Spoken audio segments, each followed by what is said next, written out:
അവസാന നിമിഷം വർക്കുകളാണ്. സബ്ജൈഡ് അവിടുന്ന് ഇങ്ങോട്ട് ഇങ്ങോട്ട് പണികളിങ്ങനെ നടന്നു വരുന്നതാ. അപ്പോൾ നമുക്ക് താഴത്തേക്കൊക്കെ നോക്കിയാൽ എന്താ സ്പീഡ് അങ്ങനത്താണ് ടൗണിലാണ് കേട്ടോ. ഇത് കണ്ടില്ലേ, ഹൈറ്റ് കണ്ട ലോറി ഇത് നമ്മളെ താഴത്ത് കൂടെ എത്തുന്നത്. ഇത്രയും സ്ഥലങ്ങൾ മണ്ണിട്ട് പൊക്കിയിട്ടാണ്. ഏകദേശം 10-15 ദിവസം കൊണ്ടാണ് ഈ ഭാഗങ്ങൾ ഇങ്ങനെ ആയത്. ഭയങ്കര മാറ്റം.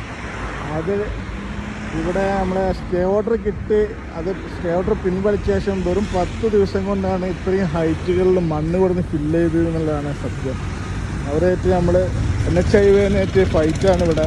422-ാം ദിവസം നമ്മളെ പഞ്ചാബ് സ്വാതന്ത്ര്യ സമരം ദേശീയപാത അതോറിറ്റിയുടെ അനീതിക്കെതിരെ സമരപ്പന്തൽ ആക്ഷൻ കൗൺസിലിൻ്റെ അണ്ടറിൽ സമരപ്പന്തലൊക്കെ ഉണ്ട്. അതൊക്കെ കൂടെ മട്ടിലാണ് ഇപ്പോൾ ഉള്ളത്.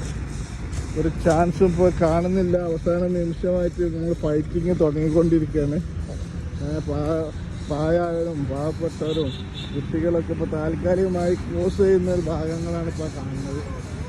ഇത് കഴിഞ്ഞാൽ ഇനി ക്രോസിങ് നടക്കില്ല, കിലോമീറ്ററുകൾ നടക്കണം.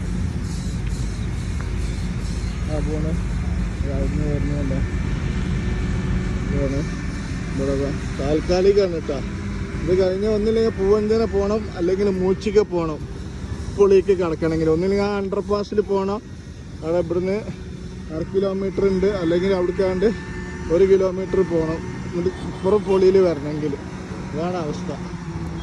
ഇതെന്താ ആൾക്കാർ ക്രോസ് ചെയ്യുന്നു.